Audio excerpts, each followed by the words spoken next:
What is represented by this figure is that certain groups of rats, male and female, have ingested GMO corn.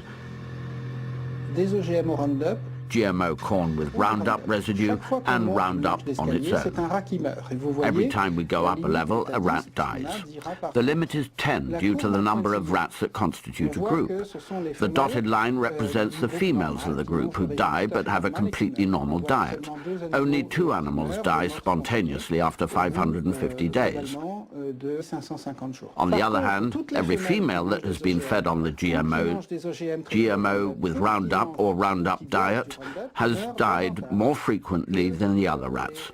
Some will challenge the relevance of such results, but what is undeniable is that in the group that has been exposed to the GMOs, there is a 600% increase, or 6 times more deaths, compared to the control group. As far as medicine or biology is concerned, there is no need for further testing. An important fact is that all the studies carried out on the rats are done over a 3-month period. It so happens that none of the effects are visible until the 4th month. This is fundamental in understanding that studies conducted over a 3-month period are useless. This conclusion is easily understandable. It could be said that their only use is to soothe the consciences.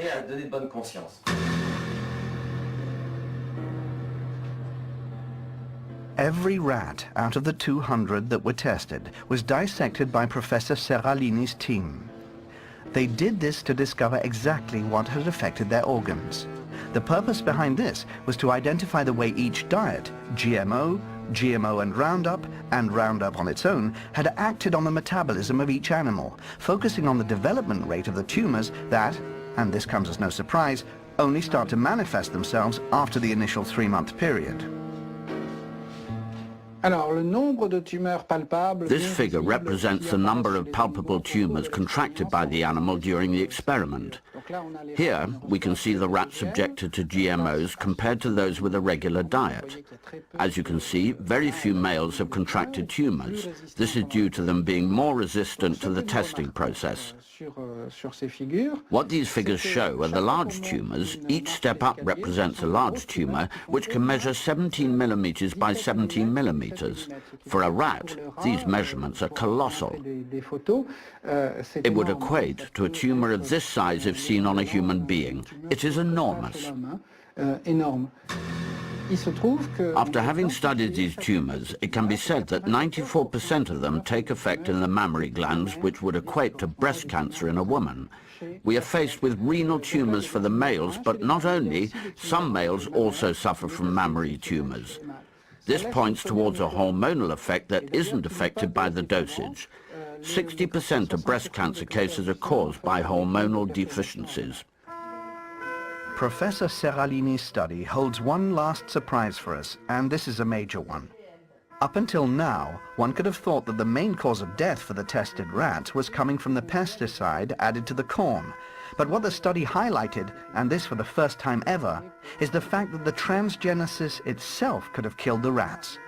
What this means is that just by interfering with the genome of the plant in order to modify it, we are faced with repercussions that no one could have anticipated.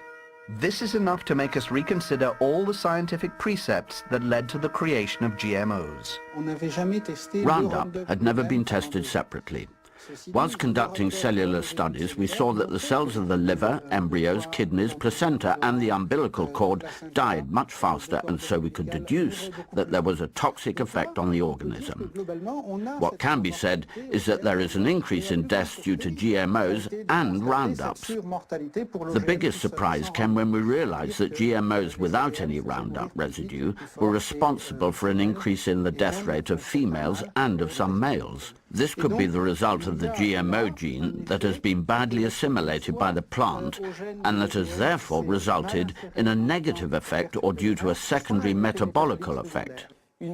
What that means is that we are dealing with a GMO in particular. The modification of a cereal or a GMO corn with regard to the genes inserted in the corn to make it a GMO corn can result in different effects. It is not because a certain GMO has a particular effect that other GMOs will have an effect, but some may even have more of an impact. What is alarming, this is the GMO that is being eaten by the Americans, but also the GMO that has been approved for importation by European agencies, including the French ones, and that obviously contaminates our food.